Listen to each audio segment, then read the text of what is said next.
Welcome to my channel. বন্ধুরা, বিকেলের জলখাবারই হোক বা বাড়িতে অতিথি এসে গেলে কোনো চিন্তা নেই, এখন দোকানের মতো স্যান্ডউইচ বাড়িতেই চটপট বানিয়ে ফেলবো। ব্রেডগুলির চারধার বাদ দিয়ে রেখেছিলাম, আমি দুজনের জন্য বানিয়েছি তাই পরিমাণ কম নিয়েছি। কিছুটা চিকেন নিয়ে ভালো করে ধুয়ে লেবুর রস মাখিয়ে রেখেছিলাম 10 মিনিট। তারপর কিছুটা নুন আর গোলমরিচ দিয়ে প্রেশার কুকারে 2টো সিটি দিয়ে নিয়েছি। ঠান্ডা হলে সরু সরু করে হাত দিয়ে আমি ছিঁড়ে নিয়েছি। এবার গাজর কুড়নি দিয়ে কুড়ে নিয়েছি, পেঁয়াজ করে সেটা দিয়ে। বিনস খুব ছোট ছোট করে কেটে নিয়েছি, আর পেঁয়াজও একটু ছোট ছোট করে কেটে নিয়েছি। একটা বাটিতে মেয়োনিজের পরিমাণ মতো নিয়ে গাজর, বিনস, চিকেন, গোলমরিচের গুঁড়ো, বিট নুন দিয়ে ভালো করে আমি মেখে নিয়েছি। তারপর ব্রেডগুলোর ভিতরে দিয়ে আর একটা ব্রেড চাপা দিয়ে দিয়েছি।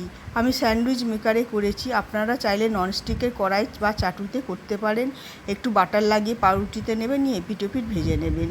আরও একজন অতিথি চিকেন আর পেঁয়াজ খান না, তাই একটা ডিম আমি সিদ্ধ করে পেঁয়াজ করে সেটা দিয়ে কুড়ে নিয়েছি। দিয়ে গাজর কুড়ে নিয়েছি, বিনস ছোট ছোট করে কেটে নিয়েছি, দিয়ে গোলমরিচ আর বিট নুন দিয়ে মিয়োনিজ নিয়ে ওটাকে মেখে নিয়েছি। দিয়ে তারপরে একটা ব্রেডের ওপর দিয়ে আর একটা ব্রেড চাপা দিয়ে দিয়েছি। আমি স্যান্ডউইচ মেকারে করেছি।